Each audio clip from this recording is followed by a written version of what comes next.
बिस्मिल्लाहिर्रहमानिर्रहीम। नाज़रीन, मैं हूं जावेद बलोच और उम्मीद है आप लोग खैरियत से होंगे।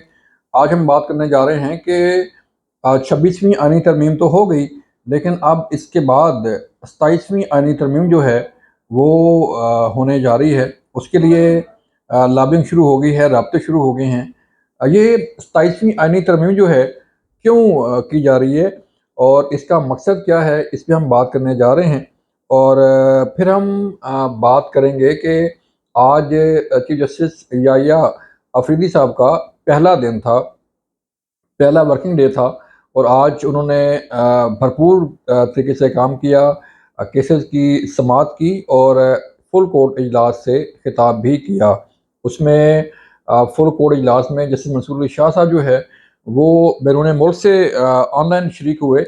और उसमें उस इजलास में क्या हुआ, इस आयनी बेंचेस का क्या होने जा रहा है, इस पर भी बात करेंगे।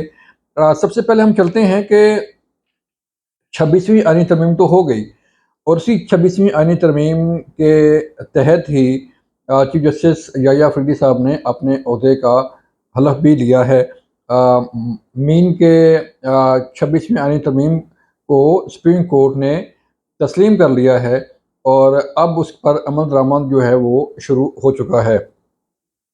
अब 27वीं आईनी तरमीम जो है वो कैसे होने जा रही है, क्यों होने जा रही है, वजह क्या है उसकी। एक तो जो सबसे बड़ी जो वजह सामने आ रही है, एक ज़राए से हमारी बात भी हुई तो उन्होंने ये बताया कि चूँकि सुप्रीम कोर्ट में आइनी बेंचेस जो है वो बनने हैं और आइनी बेंचेस में 5 जज जो है वो तैनात होने हैं। और ये जज जो है वो लिए जाएंगे सुप्रीम कोर्ट ऑफ पाकिस्तान में से। अब अगर आइनी बेंच में 5 जज लगा दिए जाएँ और बाकी जजेस जो हैं वो सुप्रीम कोर्ट के बाकी केसेस निपटाएंगे, तो सुप्रीम कोर्ट के जो जज साहबान हैं उनकी तादाद 17 है। तो 17 में से 5 निकाल दें तो फिर 12 रह जाएंगे, तादाद कम हो जाएगी।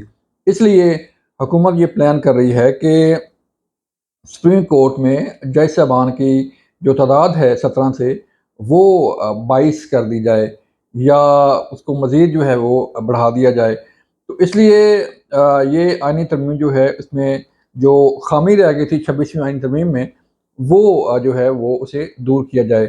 गो के मुख्तलिफ लोग जो है ये कह रहे हैं और ये कहा जा रहा है कि हुकूमत ने उजरत में ये आइनी तरमीम की और इसके जो असरात हैं वो बाद में भी जो है वो नज़र आएंगे कि कहाँ कहाँ उजरत हुई और कहाँ कहाँ खामियाँ रह गई। एक और खामी का जो है वो उसकी निशानदेही भी की जा रही है कि जो प्रैक्टिस एंड प्रोसीजर कमेटी है जिसने मुख्तलिफ बेंचेस में केस लगाने हैं या सो मोटो का भी जो है वो फैसला करना है, तो उसमें जस्टिस मुनीब अख्तर की शमूलियत जो है उसके मुतल्लिक़ कहा जा रहा है कि जिन जज साहबान को चीफ जस्टिस के ओहदा के लिए जो है वो कंसिडर तो किया गया लेकिन लगाया नहीं गया, तो वो जज साहबान जो है वो इस कमेटी का हिस्सा नहीं हो सकते। एक ये भी सुकून की बात की जा रही है कि जो पैनल था 3 जज साहबान का चीफ जस्टिस के लिए, उस पैनल में से जो है वो कोई जज उसका हिस्सा ना बने। फिर सुप्रीम जुडिशल कौंसल और पार्लिमानी कमेटी से मुतल्लिक़ भी बात की जा रही है। आइनी बेंच के सरबराह का की जो तैनाती है वो प्रिजाइडिंग ऑफिसर जो है वो कैसे लगना है, उसकी भी बात की जा रही है।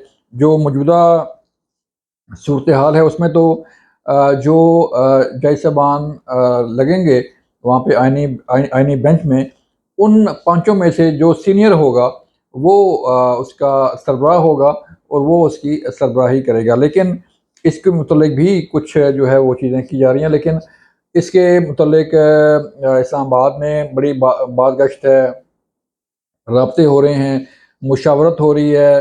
बिलावल भुट्टो ज़रदारी ने मुलाकात की लाहौर में वज़ीर-ए-आज़म से और फिर अब इस्लामाबाद में जो है वो मुख्तलिफ मुलाकातें और ड्राफ्ट जो है वो तैयार होना शुरू हो गए हैं। तो इसके अलावा अगर हम देखें तो तहरीक इंसाफ ने भी आज एहतजाज का ऐलान किया है। کہ ہم کسی بھی قسم کی نئی آئینی ترمیم کو تسلیم نہیں کریں گے اور اس کے خلاف احتجاج کیا جائے گا۔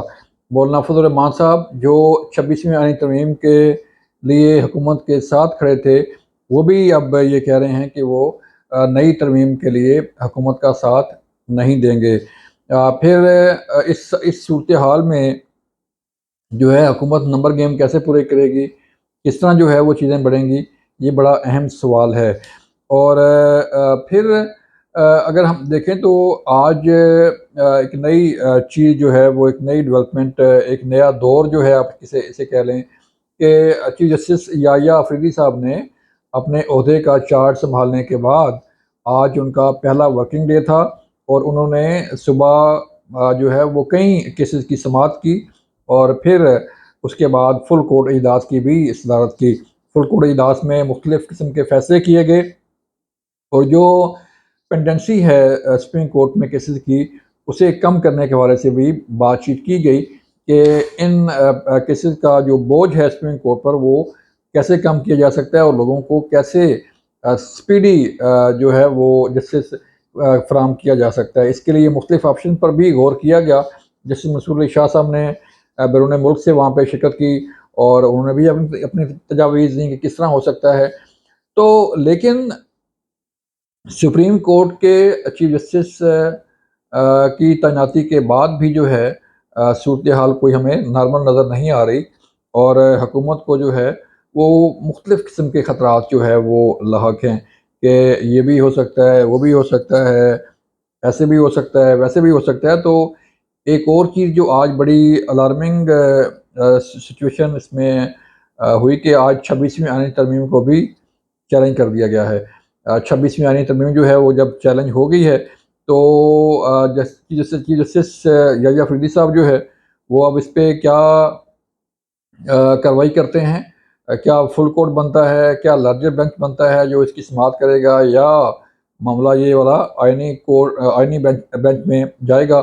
اور پھر آج ایک اور بڑی اہم چیز سامنے آئی کہ جو سپریم کورٹ کا فیصلہ تھا ریگارڈنگ اسپیشل سیٹس، اس پر توہین عدالت کی کارروائی کے لیے بھی ایک ریٹ کر دی گئی ہے کہ چونکہ سپریم کورٹ کے حکم پر عمل درآمد نہیں ہوا، اور لہٰذا جو کنسرن لوگ ہیں جنہوں نے عمل کرنا تھا ان کے خلاف توہین عدالت کی کارروائی کا آغاز کیا جائے۔ کہا جا رہا تھا کہ 25 کے بعد کچھ حالات جو ہے وہ نارمل ہوں گے، لیکن لگ نہیں رہا کہ یہ معاملہ جو ہے تھمے گا۔ یہ صورتحال مزید جو ہے وہ خراب سے خراب تر بھی ہوتی دکھائی دے رہی ہے۔ یہ تھی آج کی صورتحال۔ اپنا خیال رکھیے گا۔ اللہ حافظ۔